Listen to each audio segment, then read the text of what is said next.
আমরা আজকে সংক্ষিপ্তভাবে আলোচনা করব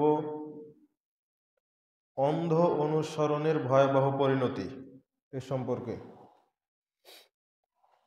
আমরা মুসলিমরা 5 ওয়াক্ত সালাত আদায় করি। এই 5 ওয়াক্ত সালাতের মধ্যে প্রতি রাকাতেই সূরাতুল ফাতিহা পাঠ করি। সূরা ফাতিহার মধ্যে আমরা প্রতিনিয়ত বলছি, প্রতি রাকাতেই বলছি, ইহদিনাস সিরাতাল মুস্তাকিম সিরাতাল্লাযীনা আন'আমতা আলাইহিম গায়রিল মাগদুবি আলাইহিম ওয়ালাদ-দাল্লিন। প্রতিদিন, প্রতি ওয়াক্তে, প্রতি রাকাতে এটা আমরা বলছি, এবং সালাতের বাইরে নয়, সালাতের ভিতরেই বলছি। সালাতের ভিতরে 60টি জায়গায় আল্লাহ সুবহানাহু ওয়া তাআলার সাথে কথা বলা হয়। তার একটা অন্যতম জায়গা হচ্ছে এই জায়গায় যেখানে সূরা ফাতিহা পড়া হয়। সহিহ মুসলিম 355 নম্বর হাদিস, রাসূল সাল্লাল্লাহু আলাইহি ওয়াসাল্লাম বলছেন যে সূরা ফাতিহা আল্লাহ এবং বান্দার মধ্যে 2 ভাগে বিভক্ত। আল্লাহ বলছেন যে কাসামতু বাইনি ওয়া বাইনাল আবদ, সূরা ফাতিহাকে আমি আমার এবং আমার বান্দার মধ্যে 2 ভাগে ভাগ করে নিয়েছি। তো এখানে দেখা যাচ্ছে যে সূরা ফাতিহার মাধ্যমে আমরা আল্লাহ তাআলার সাথে কথা বলি, আর কথা বলতে গিয়ে শুধু একটাই চাওয়া আল্লাহর কাছে থাকে যে আল্লাহ আপনি আমাকে সিরাতে মুস্তাকিম দান করেন, ইহুদি খ্রিস্টানদের পথ দেখায়েন না। এইভাবে আমরা আল্লাহ তাআলার কাছে চাই। অথচ 5 ওয়াক্ত সালাতে, প্রতি রাকাতে, প্রতিদিন এটা বলার পরেও আমরা ইহুদি খ্রিস্টানদের নীতি অনুসরণ করে চলি। সারা দিনে অনেকবার করে বলার পরেও ফরজ সালাত কমসে কম 17 রাকাত, তার মানে অন্তত যারা ফরজ আদায় করে, সুন্নাত নফল যারা আদায় করে না, তারা অন্তত ফরজ 17 রাকাতে 17 বার আল্লাহর কাছে চায় যে আল্লাহ আপনি আমাকে সিরাতে মুস্তাকিম দেন, সাহাবায়ে কেরামদের পথ দেন, নবী রাসূলদের পথ দেন, সিদ্দিক শুহাদাদের পথ দেন, ইহুদি খ্রিস্টানদের পথ দিয়েন না। এটা কমসে কম 17 রাকাতে 17 বার বলছি। আরও যদি 12 থেকে 14 রাকাত যোগ করি সুন্নাত নফল সালাত, তাহলে আরও 12 থেকে 14 বার আমরা বলছি। সাথে যদি আরও 3 রাকাত বিতের যোগ করি তাহলে আরও 3 বার বলছি। যদি তাহাজ্জুদ যোগ করা হয় আরও 8 বার বলছি। এতবার করে আল্লাহকে বলছি আল্লাহ আপনি আমাকে সিরাতে মুস্তাকিম দান করেন, ইহুদি খ্রিস্টানদের পথ দেখায়েন না। তারপরও দেখা যাচ্ছে বয়স 60 বছর, বয়স 80 বছর, ও এখনো হেদায়েত পায়নি। এতবার করে আল্লাহকে বলার পরেও সে হেদায়েত পায়নি। কারণটা কি?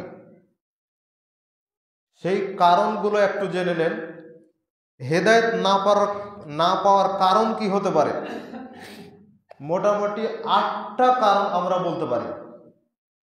হেদায়েত না পাওয়ার জন্য 8টা কারণ আছে, যে কারণগুলোর যে কোনো একটা কারণ যদি আপনার আমার মধ্যে আসে তাহলে আর হেদায়েত পাওয়া যাবে না। যতই আল্লাহর কাছে চাচ্ছি তো প্রতিদিনই তো চাচ্ছি, প্রতি রাকাতেই তো চাচ্ছি, কিন্তু তারপরে হেদায়েত পাচ্ছি না। বাস্তব জ্বলন্ত দৃষ্টান্ত এটাই, যে ওই 8টা কারণের যে কোনো কারণ আমার মধ্যে আছে যার কারণে এতবার করে আল্লাহর কাছে চাওয়ার পরেও আমরা হেদায়েত পাই না। সেগুলো কি? বিস্তারিত আলোচনা করার জন্য চেষ্টা করছি আমরা। শুধু পয়েন্টগুলো বলি তাহলে বুঝতে পারবেন যে হ্যাঁ আলোচনা কিছু হয়েছে, এখনো হচ্ছে। তার একটা হচ্ছে দিন সম্পর্কে সঠিক জ্ঞান না থাকা, কোরআন হাদিস এর জ্ঞান না থাকা, ইসলাম সম্পর্কে, আল্লাহ সম্পর্কে, নবী সম্পর্কে ঈমান সম্পর্কে, পরকাল সম্পর্কে, জান্নাত জাহান্নাম সম্পর্কে সঠিক জ্ঞান না থাকা এর একটা কারণ, হেদায়েত না পাওয়ার এটা একটা কারণ। দ্বিতীয় কারণ হচ্ছে অন্ধ অনুসরণ, কাউকে অন্ধভাবে অনুসরণ করা, যেটা আজকে আমাদের আলোচনার বিষয়। তারপরে আরো একটা কারণ হচ্ছে দলবাজি করা, যে কোনো একটা দল, যে কোনো একটা মত, যে কোনো একটা তরিকার অনুসরণ করা। এটা গেল 3 নাম্বার। 4 নাম্বার হচ্ছে হিংসা ও অহংকার, হক পেতে বাধা সৃষ্টি করে। 5 নাম্বার হচ্ছে বিদআতপন্থী আলেম ও আবেদ এর অনুসরণ, বা বিদআতপন্থী যারা, তারা হেদায়েত পাবে না। এরপরে 6 নাম্বার হচ্ছে অন্তর কঠিন, শক্ত হয়ে যাওয়া, অন্তর বাঁকা হয়ে যাওয়া, হেদায়েত না পাওয়ার একটা অন্যতম কারণ। 7 নাম্বার প্রবৃত্তির অনুসরণ করা, যেটা আমরা 2 খুতবায় আলোচনা করেছি। 8 নাম্বার হচ্ছে আল্লাহ সুবহানাহু ওয়া তাআলার ভয় না থাকা। হেদায়েত না পাওয়ার ক্ষেত্রে এই 8টা কারণ রয়েছে, যে কারণগুলো কোনো না কোনোভাবে যারা পথভ্রষ্ট তাদের মধ্যে আছে। হতে পারে তার কিছু অংশ আমার মধ্যেও পাবেন, আপনার মধ্যেও আছে, যার কারণে আমি এখনো সঠিক পথ পাইনি। মনে হচ্ছে যেন জুমার খুতবায় আমরা প্রতি খুতবাতেই আলোচনা ভালো শুনি, ওই শোনা পর্যন্তই, আমল করার নাম কথা নাই। জেনে রাখুন, এই আমল কিয়ামতের দিন আপনার পক্ষে থাকবে না। রাসূল সাল্লাল্লাহু আলাইহি ওয়াসাল্লাম বলছেন, সহিহ মুসলিম 223 নম্বর হাদিস, আল কোরআন হুজ্জাতুল লাকা আও আলাইকা, কোরআন হয় তোমার পক্ষে কথা বলবে, নইলে বিপক্ষে কথা বলবে। যেই আলোচনাগুলো আমি শুনছি, সেই আলোচনা যদি আমল করতে না পারি, তাহলে কোরআন হাদিস কিয়ামতের দিন বিপক্ষেই কথা বলবে। শুধু জেনে আসছেন যে সিয়াম পালনকারী ব্যক্তি আর কোরআন তেলাওয়াতকারী ব্যক্তির জন্য সিয়াম আর কোরআন শাফাআত করে, এতটুকুতেই সীমাবদ্ধ নয়। কোরআন যেমন পক্ষে কথা বলবে, তেমন ঠিক বিপক্ষেও কথা বলবে। যারা কোরআনকে যথাযোগ্য সম্মান করে তাদের পক্ষে কথা বলবে। যারা কোরআনকে সালাফে সালেহিন, সাহাবায়ে কেরাম, রাসূল সাল্লাল্লাহু আলাইহি ওয়াসাল্লামের পদ্ধতিতে বুঝার চেষ্টা করছে বা করেছে, তাদের পক্ষে কথা বলবে। যারা কোরআনকে যথাস্থানে ব্যবহার করেছে আল্লাহর সন্তুষ্টির জন্য, কোরআন তাদের পক্ষে কথা বলবে।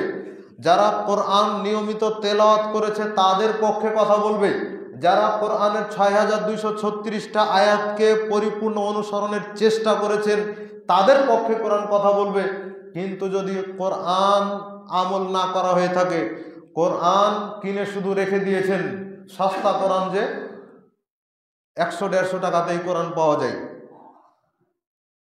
যদি এই কোরআন কিনতে ২,০০০ টাকা লাগতো, ৫,০০০ টাকা লাগতো, ও কষ্ট করে কিনে পড়ার চেষ্টা করতো, কিন্তু কোরআনের দাম কম, তাই সে কিনেও না, পড়তেও চায় না। কেউ হাদিয়া দিলে সেটাকে শোকেজ সাজিয়ে রেখে দেয়।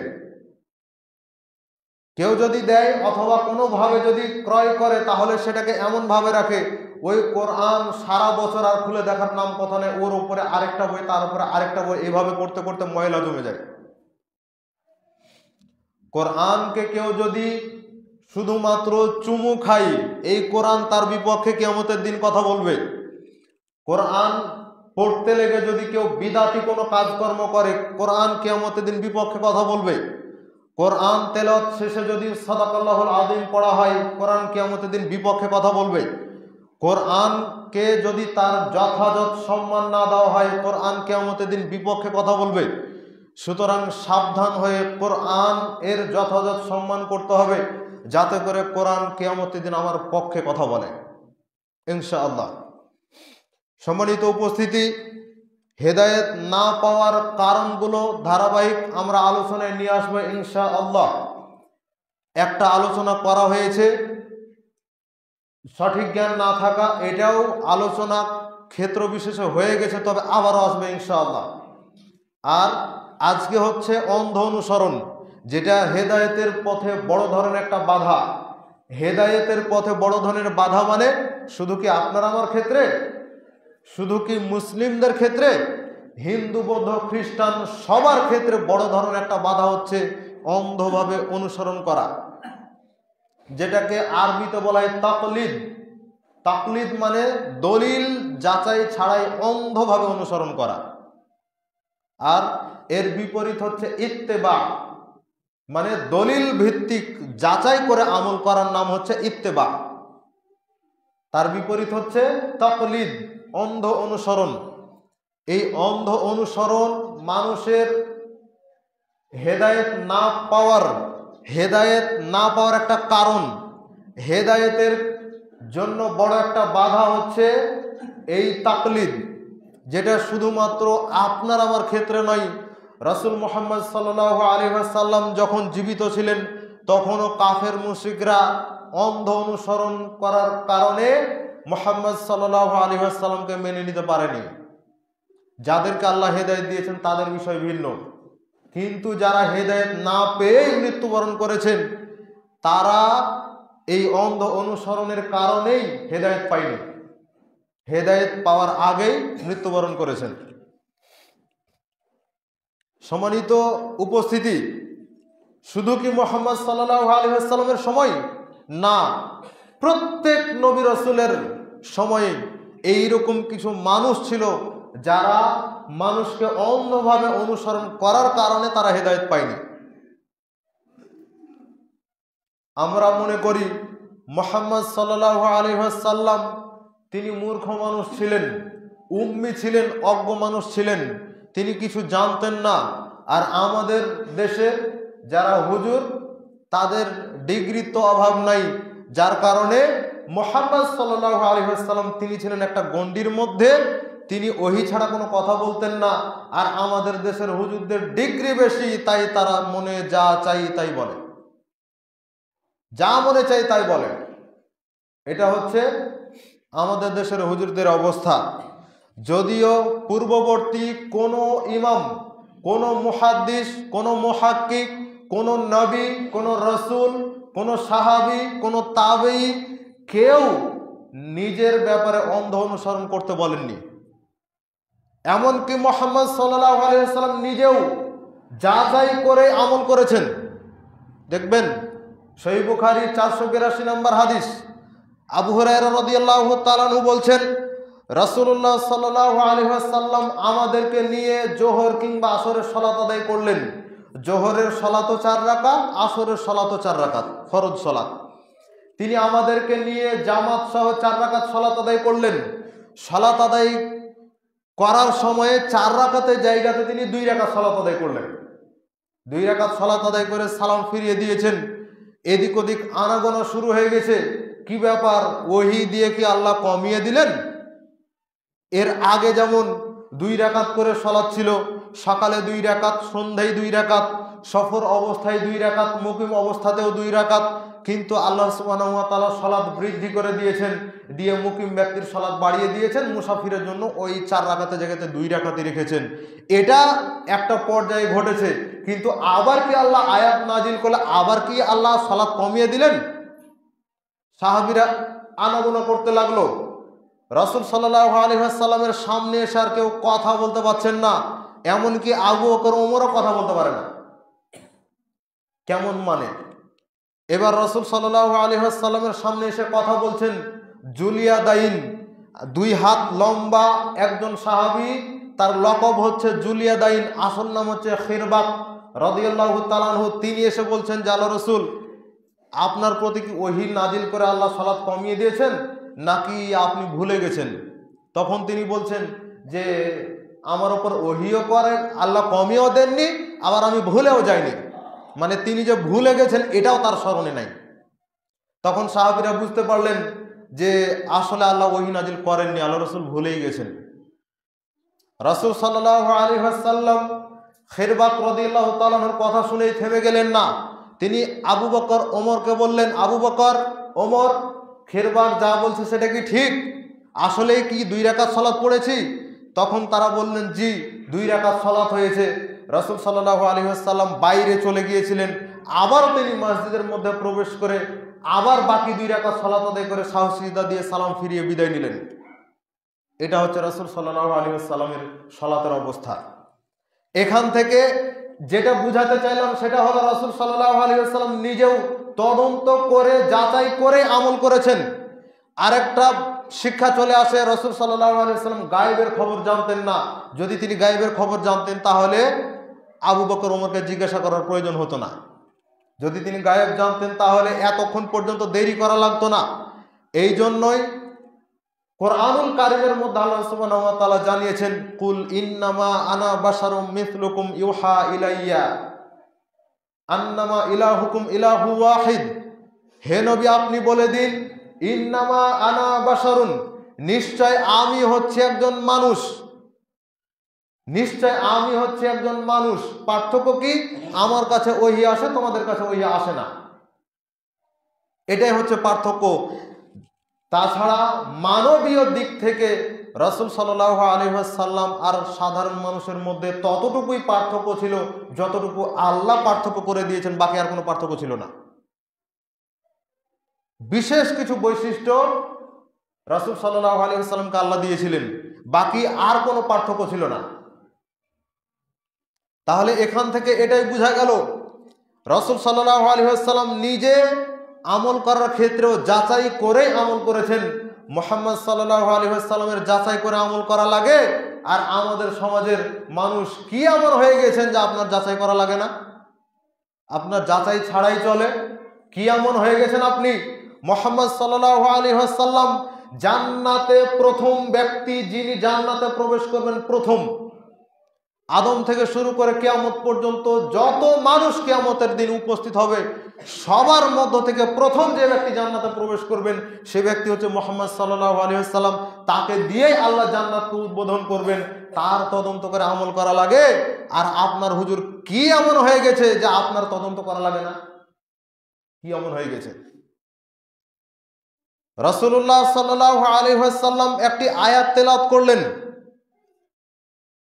ইত্তাখাযু আহবারাহুম ওয়া রুহবানাহুম আরবাবা মিন দুনিল্লাহ।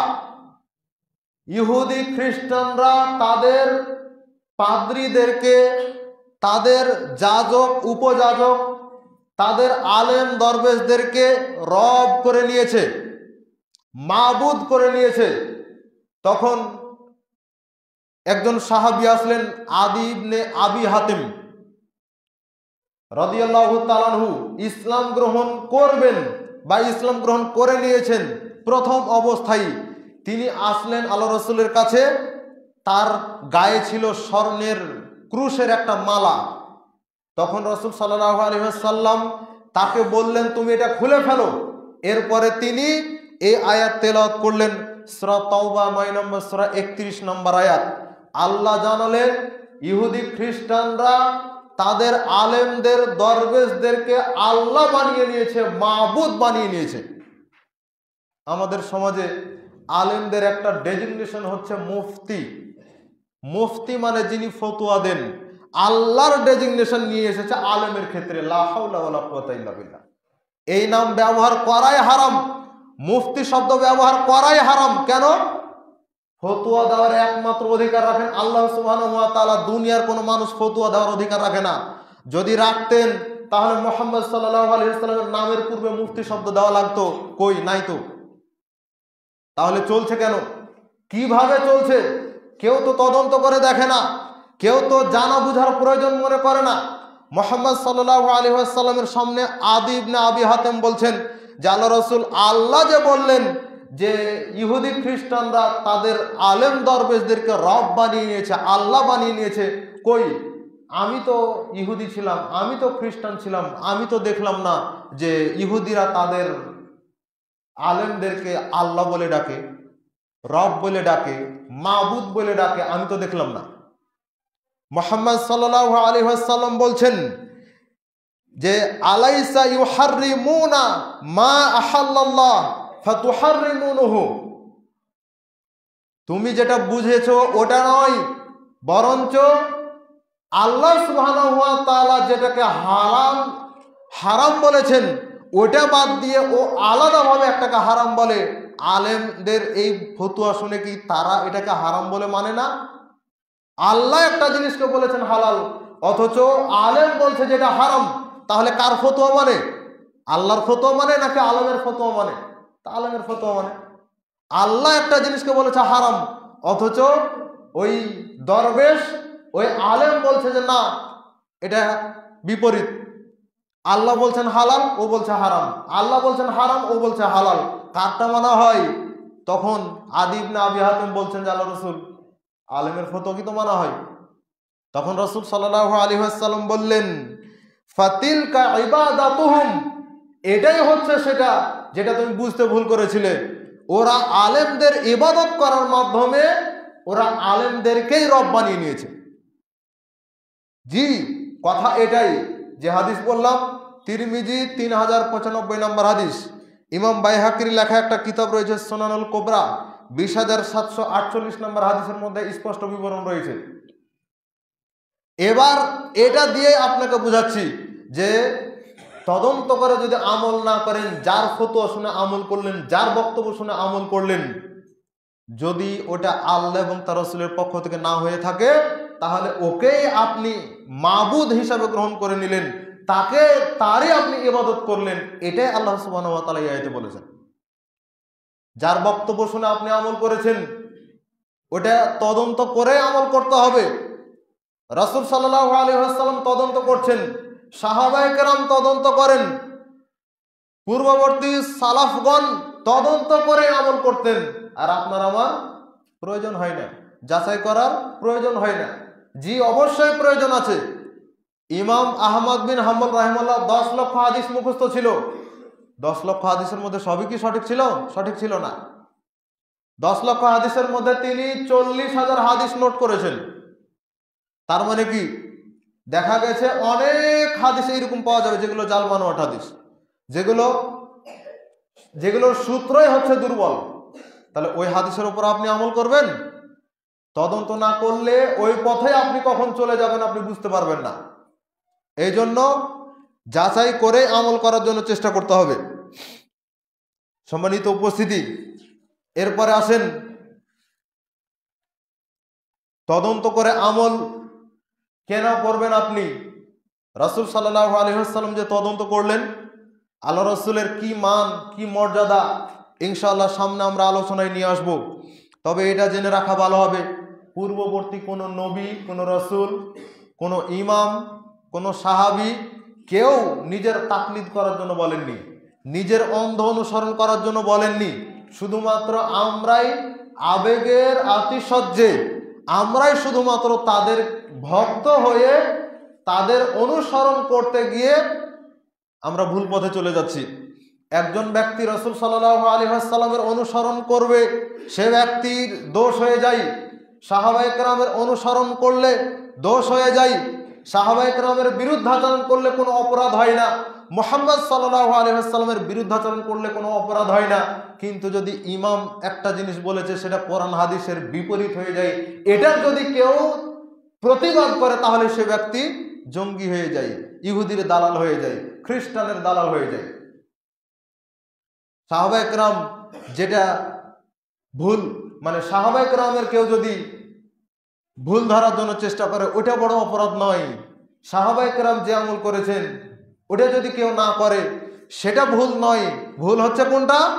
আমাদের সমাজের দৃষ্টিতে ভুল হচ্ছে কেউ যদি প্রচলিত সমাজকে মেনে না নেয়, কেউ যদি ইমামদের বক্তব্যকে মেনে না নেয়, ইমামদের যদি বিরোধিতা করে, তাহলে সে অপরাধী হয়ে যায়। কি আশ্চর্যজনক বিষয়! অথচ ইমামদের মূলনীতি কি? ইমামদের মূলনীতি দেখুন, ইমাম আবু হানিফা রাহমাহুল্লাহ 80 হিজরিতে জন্মগ্রহণ করেছেন, মৃত্যুবরণ করেছেন 150 হিজরিতে। তিনি বলছেন, ইযা সাহহাল হাদিস ফাহুয়া মাযহাবি, যেটা সহিহ হাদিস সেটাই হচ্ছে আমার মাযহাব। তার মানে ইমাম আবু হানিফা রাহমাহুল্লাহর মাযহাব ওইটা নয় যেটা সাব্যস্ত হয়েছে দুর্বল হাদিস দ্বারা। ইমাম আবু হানিফার মাযহাব ওটা নয় যেটা সাব্যস্ত হয়েছে জাল হাদিস দ্বারা। ইমাম আবু হানিফার মাযহাব ওটা নয় যেটা সাব্যস্ত হয়েছে হাসান পর্যায়ের হাদিস দ্বারা। ইমাম আবু হানিফার মাযহাব হচ্ছে ওটাই যেটা সাব্যস্ত হয়েছে সহিহ হাদিস দ্বারা। যদি বুঝতে না পারেন আর কি দিয়ে বুঝাবো আপনাকে। আব্দুল ওয়াহাব সারানি তার মিজানুল কুবরা প্রথম খণ্ডের 30 নম্বর পৃষ্ঠার মধ্যে এই বক্তব্য নিয়ে আসছেন। এছাড়া আরও রয়েছে, তিনি বলছেন ইমাম আবু হানিফা রাহিমাহুল্লাহর বক্তব্য, লা ইয়াহিল্লু লি আহাদিন, কোনো ব্যক্তির জন্য বৈধ নয়, কোনো ব্যক্তির জন্য জায়েজ নয়, কোনো ব্যক্তির জন্য হালাল নয়, আইয়া খুদা বিকাউলিনা মা লাম ইয়ালাম মিন আইনা আখাযনাহু, কোনো ব্যক্তির জন্য বৈধ নয় যে ওই ব্যক্তি আমার নাম দিয়ে ফতোয়া দিবে অথচ সে জানে না যে আমি যে কথাটা বলেছি এটা আমি কোথা থেকে নিয়েছি। তুমি যে আমার নাম দিয়ে ফতোয়া দাও তো আমি কোথা থেকে পেলাম এটা তোমাকে আগে জানতে হবে। যদি তুমি না জানো যে আমি এটা কোথা থেকে নিলাম তাহলে আমার বক্তব্য দিয়ে তোমার বক্তব্য প্রচার করা জায়েজ নয়। এটা কার বক্তব্য? ইমাম আবু হানিফা রাহিমাহুল্লাহর বক্তব্য। তাহলে এই বক্তব্যকে অস্বীকার করবে কেমন করে?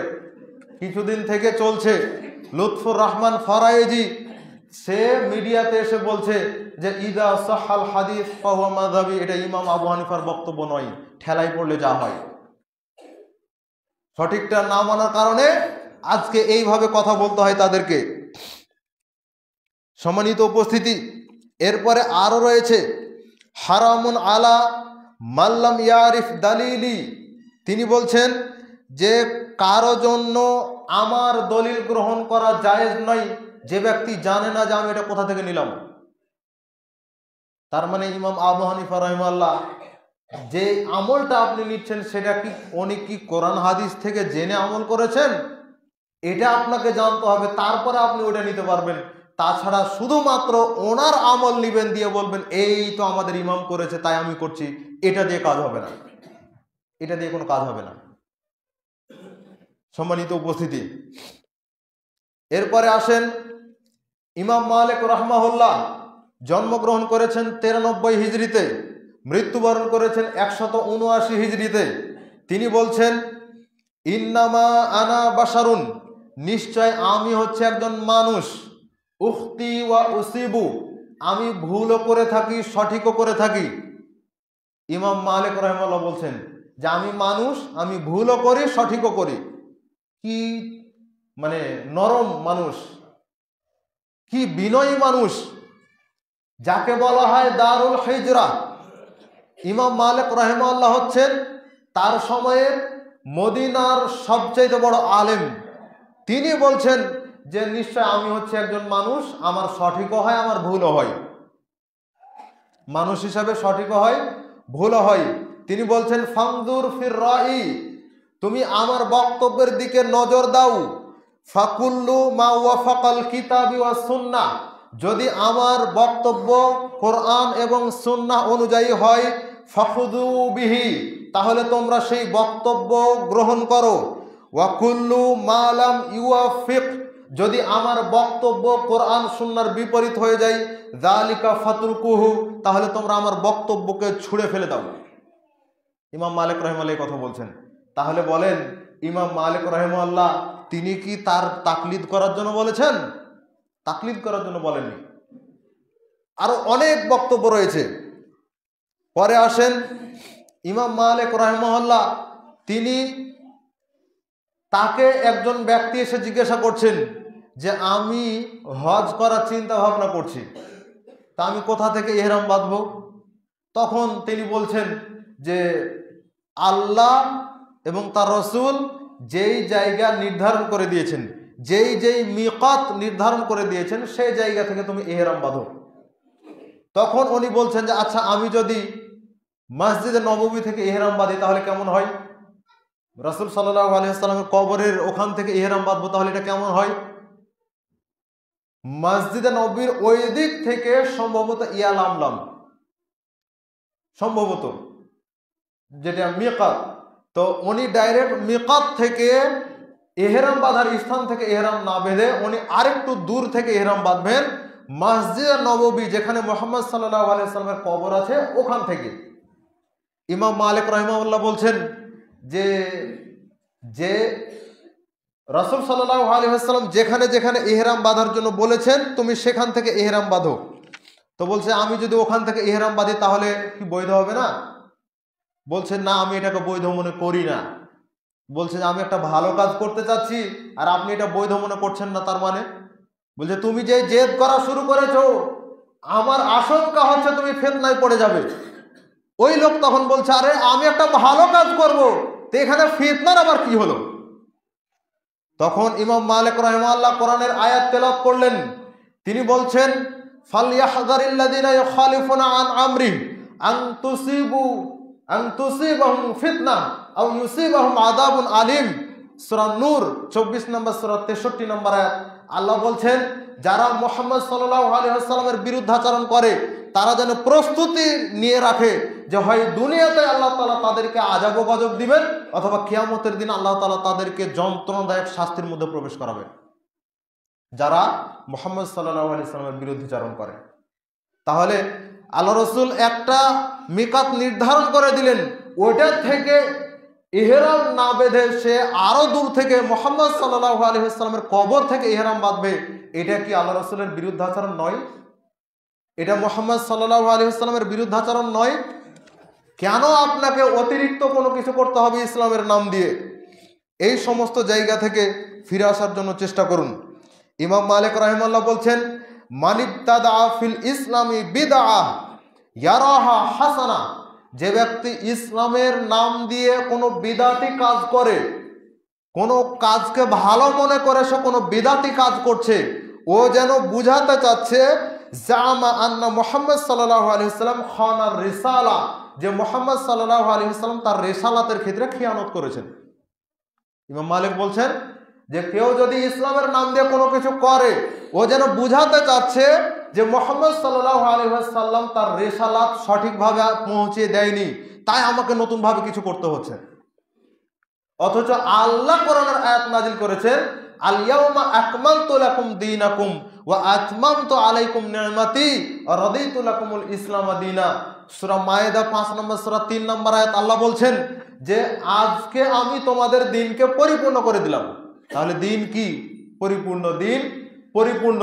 বিদায় হজের ভাষণে মুহাম্মদ সাল্লাল্লাহু আলাইহি ওয়াসাল্লাম বলছেন সাহাবীরা শোনো, আমি কি তোমাদের কাছে ইসলাম পরিপূর্ণভাবে পৌঁছে দিতে পেরেছি? আমি কি তোমাদের কাছে সবকিছু পৌঁছে দিয়েছি? তখন সাহাবায়ে কেরাম বললেন জি, আপনি আমাদের কাছে সব কিছু পুঙ্খানুপুঙ্খরূপে পৌঁছে দিয়েছেন।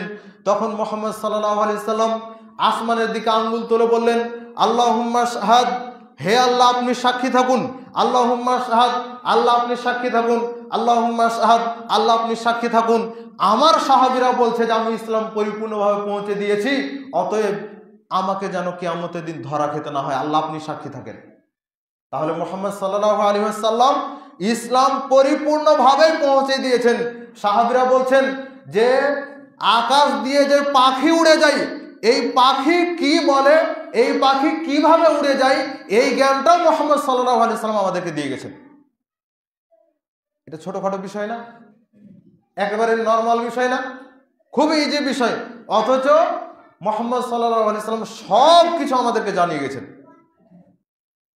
সব কিছু তিনি জানিয়ে গেছেন। রাসূল সাল্লাল্লাহু আলাইহি ওয়াসাল্লাম ওযু করার সময় মুখমণ্ডল ধৌত করে এক চুল্লু পানি নিয়ে দাড়ির নিচে দিচ্ছেন। সাহাবায়ে কেরাম এটাকে খুব হালকা মনে করছেন, ভাবে বোঝা যায়। তখন মুহাম্মদ সাল্লাল্লাহু আলাইহি ওয়াসাল্লাম বলছেন হাকাদা আমারানি রব্বি আযজা ওয়া জাল্লা, এই আমলটাও আমার রব আমাকে করার জন্য আদেশ করেছেন। এই যে ছোট্ট একটা কাজ, এটাও করার জন্য আল্লাহ সুবহানাহু ওয়া তাআলা আমাকে আদেশ করেছেন। আবু দাউদ 145 নম্বর হাদিস। তাহলে প্রত্যেকটা বিষয় যা মুহাম্মদ সাল্লাল্লাহু আলাইহি ওয়াসাল্লাম আমাদেরকে দিয়েছেন, এগুলো সব কার পক্ষ থেকে? আল্লাহ সুবহানাহু ওয়া তাআলার পক্ষ থেকে। সম্মানিত উপস্থিতি, সময় কম, আমরা আলোচনা গুটাবো। আসেন, ইমাম শাফি রাহমাহুল্লাহ 150 হিজরিতে জন্মগ্রহণ করেন এবং মৃত্যুবরণ করেন 204 হিজরিতে। তিনি বলছেন ইদা রাআইতুম কালামি ইউখালিফাল হাদিস, যদি আমার কোনো কথা দেখো যে হাদিসের বিপরীত হয়ে যাচ্ছে, ফালামু বিল হাদিস তা ফাখুযু বিস সুন্নাহ ওয়াল হাদিস, তাহলে তোমরা কোরআন হাদিসকেই গ্রহণ করো, সুন্নাহকেই গ্রহণ করো। ওয়াদরিবু কালামি আল হায়াত, আর তোমরা আমার কথাকে দেয়ালে ছুঁড়ে মারো। ইমাম শাফি রাহিমাহুল্লাহ এই কথা বলছেন, ইমাম শাফির এটা বক্তব্য। এছাড়াও ইমাম আহমদ বিন হাম্বল রাহিমাহুল্লাহ 10 লক্ষ হাদিসের হাফেজ, তিনি বলছেন, জন্মগ্রহণ করেছেন 164 হিজরিতে, মৃত্যুবরণ করেছেন 241 হিজরিতে। তিনি বলছেন, লা তুকাল্লিদানি, খবরদার তোমরা আমার তাকলিদ করো না। লা তুকাল্লিদানি, আমার তাকলিদ করো না। ওয়ালা তুকাল্লিদানি মালিকান ওয়ালা আউজাইয়ান ওয়ালা নাখই, তোমরা আউজাইর, ইমাম আবু হানিফার, নাখই কারো তোমরা তাকলিদ করো না, অন্ধ অনুসরণ করো না। ওয়ালা গায়রুহুম, কারো অন্ধ অনুসরণ নয়। ওয়াখুদ মিন হাইসু আখাযু মিনাল কিতাবি ওয়াস সুন্নাহ, তারা যেমন কোরআন এবং হাদিস থেকে গ্রহণ করেছেন, তোমরা কোরআন এবং হাদিস থেকে গ্রহণ করো। ইমাম আহমদ বিন হাম্বল রাহিমাহুল্লাহ এই বক্তব্য দিয়েছেন। এগুলো হচ্ছে ইমামদের মূলনীতি। তাহলে এখন কি হুজুরকে দোষ দেওয়া যাবে? মানে ইমাম আবু হানিফা, ইমাম শাফি, ইমাম মালিক, ইমাম আহমদ বিন হাম্বল রাহিমাহুমুল্লাহ, এনাদের মতো শ্রেষ্ঠ ব্যক্তিদেরকে কি আর দোষ দিতে পারবেন যে এনারা আমল করেছেন তাই আমি আমল করছি, ওনারা জান্নাতে গেলে আমিও চলে যাব, ওনারাই আমাদেরকে শাফায়াত করবে? এই কথা বলার কোনো সুযোগ নেই। কেন? ওনারা ওনাদের দায়ভার থেকে নিজেদেরকে মুক্ত করে নিয়েছেন। তার মানে এখন আপনাকে কোরআন এবং হাদিসের দিকে ফিরে যেতে হবে।